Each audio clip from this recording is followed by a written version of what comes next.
नमस्कार दोस्तों। डेट है आज की 7 फरवरी 2022 और स्वागत है आपका एटोयल डिस्कशन में। सॉरी, देखो आज थोड़ा हम डिस्कशन में लेट हो गए। एक्चुअली आज थोड़ी तबीयत वैसे ही ढीली थी, तो आपको थोड़ा सा आज डिस्कशन में जोश भी रिलेटिवली कम मिलेगा।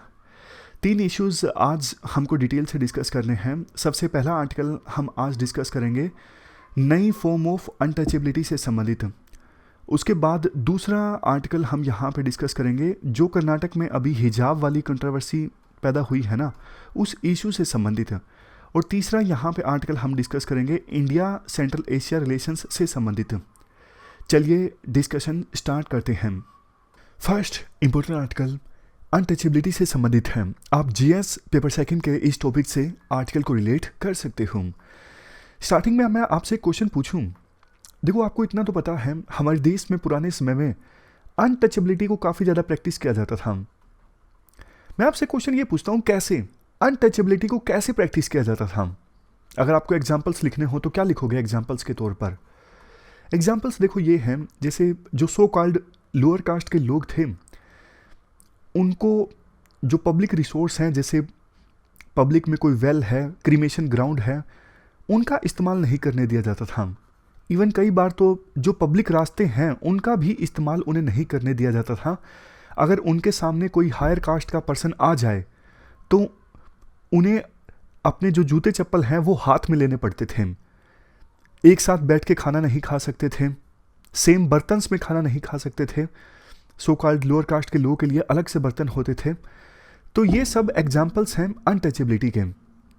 लेकिन अनटचेबिलिटी पे तो देखो, फ्रीडम स्ट्रगल के दौरान डिबेट भी हुई अंबेडकर और गांधी के बीच में, और इवेंचुअली हमारा देश आज़ाद हुआ।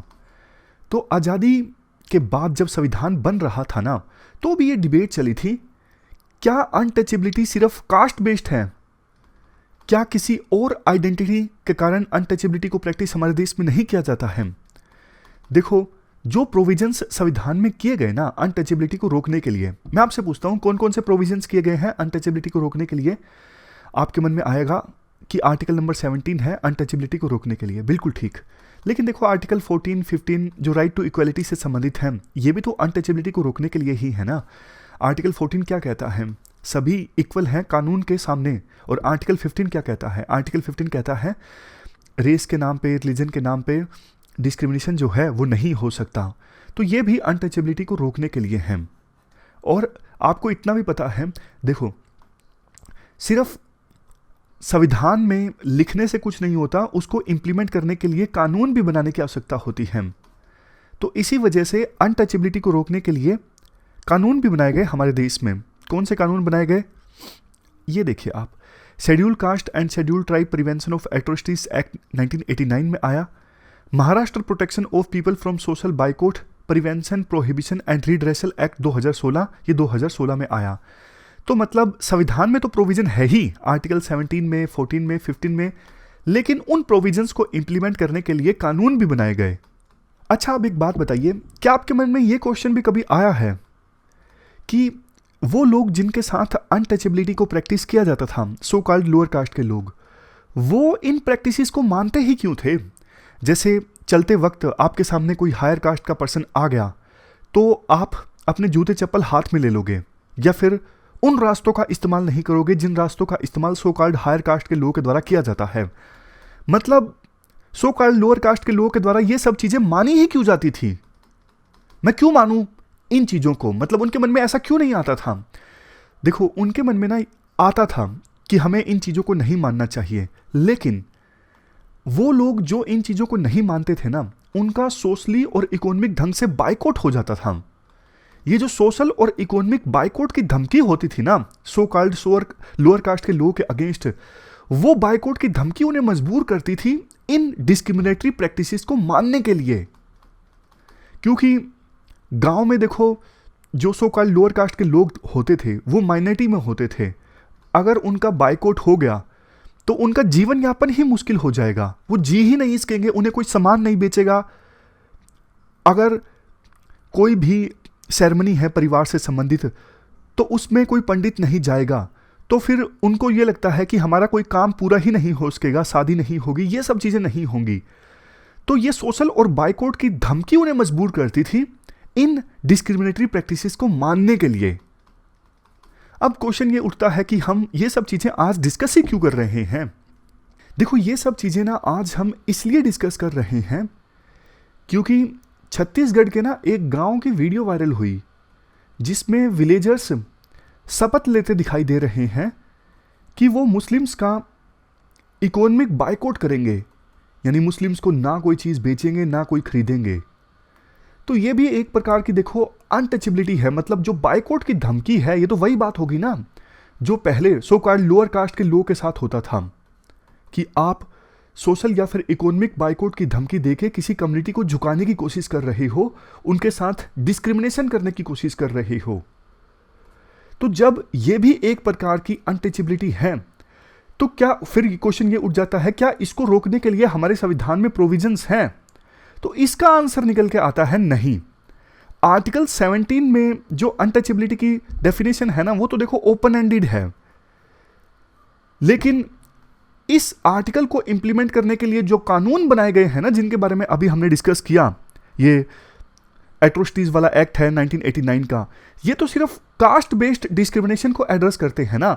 धर्म बेस्ड डिस्क्रिमिनेशन, धर्म बेस्ड अनटचेबिलिटी को अगर प्रैक्टिस किया जाता है तो क्या हमारे देश में कोई कानून है?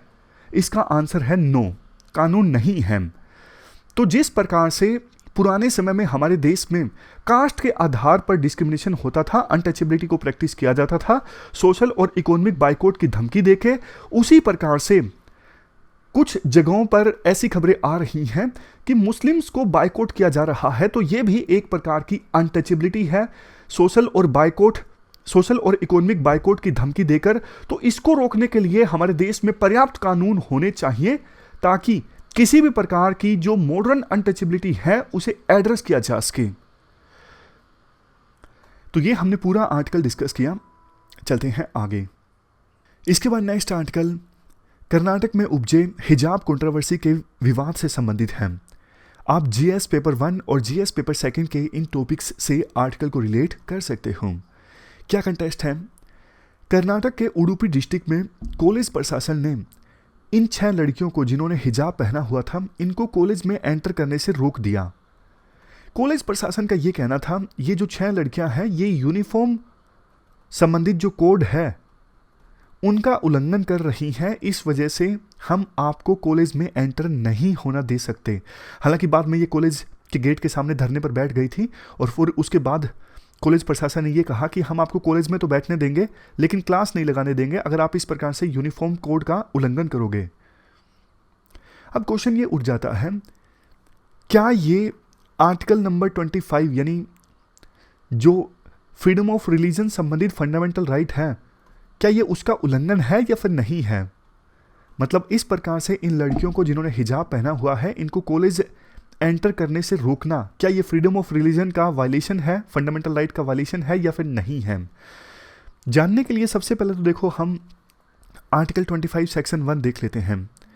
आर्टिकल 25 सेक्शन 1 बोलता है freedom of conscience and the right freely to profess practice and propagate religion. ये देखो नेगेटिव लिबर्टी संबंधित कंसेप्ट है। नेगेटिव लिबर्टी मतलब स्टेट ये इंश्योर करेगा कि कोई पर्सन जब अपना धर्म प्रैक्टिस कर रहा है तो उसके धर्म को प्रैक्टिस करने संबंधित अधिकार में किसी प्रकार का कोई इंटरफेरेंस ना हो। लेकिन जैसे कि देखो सभी फंडामेंटल राइट्स में कुछ ना कुछ एक्सेप्शंस हैं, इसमें भी एक्सेप्शंस दी गई हैं। स्टेट जो है वो इस राइट को रिस्ट्रिक्ट कर सकता है कुछ ग्राउंड्स पे, जैसे public order, decency, morality, health और दूसरे स्टेट इंटरेस्ट। तो ये है आर्टिकल नंबर 25। अब यहां पर देखो एक बहुत ही ज्यादा इंपॉर्टेंट कंसेप्ट आता है, आप थोड़ा सा ध्यान से सुनिएगा। जब इस प्रकार का कोई केस आता है ना कि जैसे हिजाब वाली कंट्रोवर्सी है, क्या ये आर्टिकल नंबर 25 का वायलेशन है हिजाब वाली लड़कियों को कॉलेज में एंटर करने से रोकना? तो ना इसमें ये देखा जाता है ये जो प्रैक्टिस है जिसको रोका जा रहा है क्या ये उस धर्म की एसेंशियल रिलीजियस प्रैक्टिस है? अगर देखो एसेंशियल रिलीजियस प्रैक्टिस को रोका जाता है तो जाहिर तौर पर ये आर्टिकल नंबर 25 यानी फ्रीडम ऑफ रिलीजन का उल्लंघन हो जाएगा। जैसे एग्जाम्पल के तौर पर कोई सिख पर्सन है, सिख स्टूडेंट है या फिर सिख पब्लिक गवर्नमेंट का एम्प्लॉई है, उनको किसी प्रकार की कोई गाइडलाइन नहीं दी जा सकती कि आप अपना सर कैसे ढकेंगे। क्यों? क्योंकि देखो, सिख धर्म में साफ तौर पर यह बोला गया है कि वो केस नहीं कटवा सकते। तो केस ना कटवाना सिख धर्म में एसेंशियल रिलीजियस प्रैक्टिस है। तो अगर उनको रोका जाता है, पर्टिकुलर गाइडलाइन दी जाती है कि आप बाल कटवाइए या फिर सिर को ऐसे ढकिए, तो ये साफ तौर पर आर्टिकल नंबर 25 का वायलेशन होगा। लेकिन अब पैरेलली इसको आप कंपेयर कीजिए हिजाब कंट्रोवर्सी से। क्या हिजाब पहनना ये इस्लाम में एसेंशियल रिलीजियस प्रैक्टिस है? अगर देखो ये इस्लाम में एसेंशियल रिलीजियस प्रैक्टिस है तो ये साफ तौर पर आर्टिकल 25 का वायलेशन हो जाएगा। लेकिन अगर हिजाब पहनना इस्लाम में एसेंशियल रिलीजियस प्रैक्टिस नहीं है तो फिर ये आर्टिकल 25 का वायलेशन नहीं होगा। अब एक बड़ा क्वेश्चन ये भी उठ जाता है कि ये डिसाइड कौन करता है कि पर्टिकुलर प्रैक्टिस ये किसी धर्म की एसेंशियल रिलीजियस प्रैक्टिस है, उस धर्म में बिल्कुल कोर की प्रैक्टिस है या फिर नहीं है? ये कौन डिसाइड करता है? पंडित डिसाइड करते हैं, मौलवी डिसाइड करते हैं, या फिर पाठी डिसाइड करते हैं? कौन डिसाइड करता है? आपकी तीनों गैस गलत है। ये डिसाइड किया जाता है हायर कोर्ट के द्वारा। हायर जुडिशरी का हमारे देश में क्रिटिसिज्म भी होता है कि भैया आपको कैसे पता लगेगा कि कोई प्रैक्टिस जो है वो किसी धर्म की एसेंशियल रिलीजियस प्रैक्टिस है या फिर नहीं है। लेकिन हायर जुडिशरी हमारे देश में डिसाइड करती है। जैसे 2004 में ना सुप्रीम कोर्ट ने एक वर्डिक्ट दिया था। आनंद मार्गा एक सेक्ट है, इस सेक्ट के लोगों के द्वारा ना तांडव डांस परफॉर्म किया जाता था पब्लिक स्ट्रीट्स में। उनको सरकार ने रोका तो उन्होंने कहा हमें आप रोक नहीं सकते, ये आर्टिकल 25 का उल्लंघन हो जाएगा क्योंकि हम सिर्फ अपने धर्म को मान रहे हैं, अपने धर्म को प्रैक्टिस कर रहे हैं। तो मामला पहुंचा था सुप्रीम कोर्ट के सामने। सुप्रीम कोर्ट ने कहा था अरे भैया, ये तांडव डांस परफॉर्म करना आपके सेक्ट की एसेंशियल रिलीजियस प्रैक्टिस नहीं है, तो आप ये नहीं परफॉर्म कर सकते। तो आपको अगर तांडव डांस सड़कों पर परफॉर्म करने से रोका जाता है तो ये आर्टिकल 25 का उल्लंघन नहीं होगा, क्योंकि आपके सेक्ट में तांडव डांस परफॉर्म करना ये बिल्कुल जरूरी रिलीजियस प्रैक्टिस नहीं है। ठीक इसी प्रकार से सुप्रीम कोर्ट की 3 जजेस की बेंच ने 2016 में एक वर्डिक्ट दिया था। एयरफोर्स में एक मुस्लिम एम्प्लॉय थे जो अपनी दाढ़ी लंबी रखना चाहते थे, लेकिन एयरफोर्स के रूल्स के अनुसार, regulation number 425 of armed force regulation 1964 के अनुसार आप लंबे बाल नहीं रख सकते अनटिल एंड अनलेस आपके धर्म में फेस को सेव करने से या फिर बाल कटवाने से रोका गया है, जैसे कि सिख धर्म में रोका गया है, तो उनके लिए तो छूट है। लेकिन अब सुप्रीम कोर्ट की 3 जजेस की बेंच को यही डिसाइड करना था, क्या इस्लाम में भी बाल कटवाने से, दाढ़ी लंबी करने को कहा गया है या फिर सिर्फ ये डिजायरेबल है? एक होती है एसेंशियल रिलीजियस प्रैक्टिस, आप कर ही नहीं सकते, मतलब जैसे सिख धर्म में साफ तौर पे मना कर दिया गया है कि आप बाल कटवा ही नहीं सकते। दूसरी तरफ एक होता है कि अगर आप बाल नहीं कटवाते हो तो डिजायरेबल है, अच्छी चीज़ है। तो उस समय ना सुप्रीम कोर्ट ने सलमान खुर्शीद, जो पहले लॉ मिनिस्टर भी थे, कांग्रेस के लीडर हैं, इनसे पूछा गया कि आप बताइए क्या इस्लाम में दाढ़ी लंबी रखना, क्या ये एसेंशियल रिलीजियस प्रैक्टिस है? तो इन्होंने ये कहा देखो, इस मुद्दे पर ना अलग अलग इंटरप्रिटेशन है, जिसमें से एक ये है अगर आप बियर्ड यानी दाढ़ी अगर रखते हो तो ये डिजायरेबल है, ये अच्छी चीज़ है। तो उस समय देखो सुप्रीम कोर्ट की ये 3 जजेस की बेंच थी ना 2016 में, बेंच के सामने कोई इनफ एविडेंस नहीं प्रस्तुत किया जा सका कि बियर्ड रखना इस्लाम में बिल्कुल एसेंशियल रिलीजियस प्रैक्टिस है। तो इनफ एविडेंस जब नहीं प्रस्तुत किया जा सका तो फिर सुप्रीम कोर्ट की 3 जजेस की बेंच ने फैसला दिया, उस मुस्लिम एयरफोर्स एम्प्लॉय के अगेंस्ट कहा गया उनको, यानी पिटिशनर को, कि आपको एयरफोर्स के जो रूल्स हैं उनको मानना पड़ेगा। जैसे देखो ये जो कंट्रोवर्सी क्रिएट हुई ना उडुपी में, उसके बाद कुछ हिंदू लड़के भी इस प्रकार से गले में स्कार्फ लपेट कर आने लगे। तो ये देखो हिंदू धर्म में एसेंशियल रिलीजियस प्रैक्टिस नहीं है इस प्रकार से गले में स्कार्फ लपेटना। तो ऐसे लड़कों को कॉलेज में एंटर करने से रोकना ये फ्रीडम ऑफ रिलीजन के अगेंस्ट नहीं है, क्योंकि गले में स्कार्फ लपेटना ये हिंदू धर्म में एसेंशियल रिलीजियस प्रैक्टिस नहीं है। तो घूम फिर के जो बात है वो इसी पॉइंट पर आ जाती है, क्या हिजाब पहनना इस्लाम में एसेंशियल रिलीजियस प्रैक्टिस है या फिर नहीं है। और ये कौन डिसाइड करेगा? ये डिसाइड किया जाएगा हमारे देश में जुडिशरी के द्वारा, यानी हायर कोर्ट्स के द्वारा। जुडिशरी ये डिसाइड करेगी इस्लाम के जानकारों से कंसल्ट करने के बाद कि हिजाब जो है वो इस्लाम में एसेंशियल रिलीजियस प्रैक्टिस है या फिर नहीं है।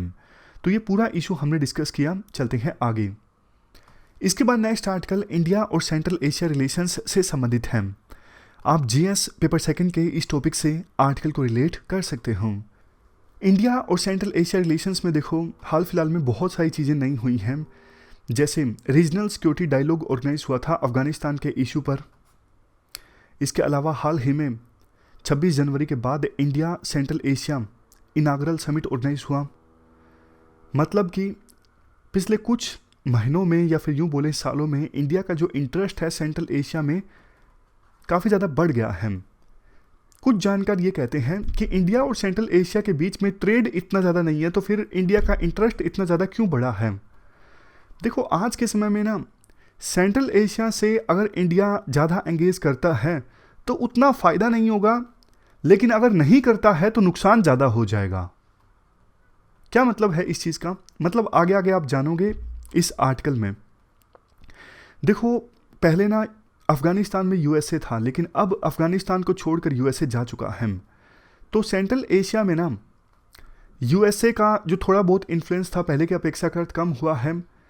परंपरागत रूप से यहाँ पे जियोपॉलिटिकल इन्फ्लुएंस ज़्यादा रहा है रशिया का, क्योंकि जैसा आपको पता है ये सारे देश पहले यूएसएसआर का पार्ट हुआ करते थे और रशिया भी यूएसएसआर का पार्ट था।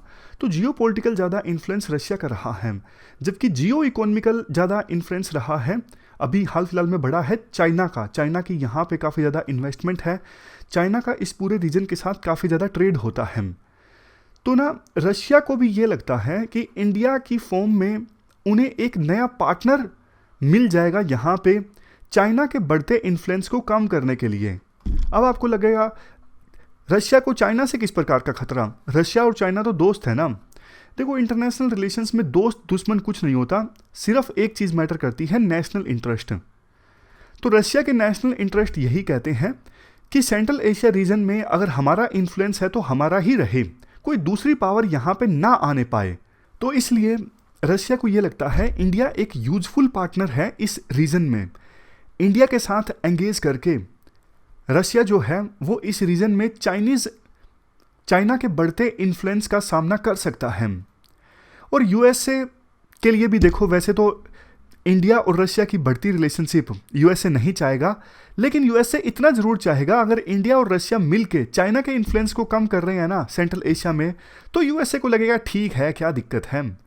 क्योंकि आज के समय में ना यूएसए का बड़ा दुश्मन चाइना है, ना कि रशिया। और चाइना की अगर बात करें, क्या इंडिया और रशिया के बीच बढ़ती अच्छी रिलेशनशिप क्या ये चाइना के लिए कंसर्निंग चीज़ है? अभी तो नहीं है। अगर आज के समय में इंडिया और रशिया गहरे दोस्त होते हैं तो आज भी चाइना के लिए ये कंसर्निंग चीज़ नहीं है, लेकिन जैसे जैसे इंडिया और रशिया की रिलेशनशिप और ज़्यादा मजबूत होगी ना, फिर चाइना के लिए ये कंसर्निंग चीज़ हो जाएगी। और देखो इंडिया का सेंट्रल एशिया में जो एकदम से इंटरेस्ट बढ़ा है उसका रीज़न ये भी है, यहाँ पे इंडिया को डर है एक एक्सिस ना इमर्ज होके आ जाए, जिसमें देखो पाकिस्तान हो, चाइना हो, और अब अफगानिस्तान में तालिबान का जो रूल आ गया है प्लस में तालिबान हो, और अगर सेंट्रल एशियन कंट्रीज़ को भी चाइना अपने पाले में कर लेता है, फिर तो देखो इंडिया का पूरा जो वेस्टर्न रीजन है वो इंडिया के अगेंस्ट हो जाएगा। ये इंडिया कतई नहीं चाहता, इसलिए इंडिया चाहता है कम से कम सेंट्रल एशियन कंट्रीज़ के साथ वो अच्छे रिलेशनशिप मेंटेन करके रखें। इसके बाद लास्ट में बताया जाता है कि सेंट्रल एशिया के संदर्भ में इंडिया और रशिया आपस में कैसे कोऑपरेट कर सकते हैं। जैसे देखो हाल ही में दोनों देशों ने, इंडिया और रशिया ने, नॉन पेपर एक्सचेंज किया था कि सेंट्रल एशिया में कैसे जॉइंट एंगेजमेंट को इंक्रीज़ किया जाए। जैसे देखो इंडिया और सेंट्रल एशियन कंट्रीज़ दोनों रशिया के डिफेंस इक्विपमेंट्स का इस्तेमाल करते हैं।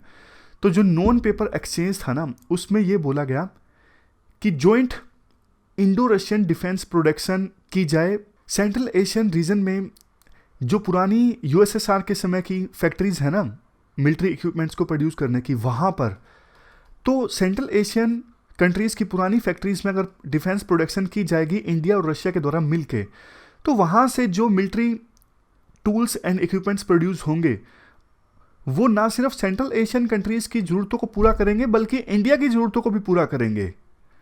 इसके अलावा इस नॉन पेपर एक्सचेंज में ये भी एक्सप्लोर किया जाता है क्या इंडिया, रशिया और सेंट्रल एशियन कंट्रीज़ मिलके कोई जॉइंट डिफेंस एक्सरसाइज कंडक्ट कर सकते हैं। तो देखो, सेंट्रल एशिया के मुद्दे पर ना इंडिया और रशिया के बीच रिलेशनशिप मजबूत हो रही है। शायद यही एक रीज़न है कि यूक्रेन के इशू पर और कजाकिस्तान के इशू पर इंडिया साइलेंट है। बट देखो, एक देश ऐसा है जो इंडिया के साथ होना चाहिए अगर सेंट्रल एशिया के रीजन में इंडिया अपनी एंगेजमेंट को इंक्रीज करना चाहता है, और वो देश है ईरान।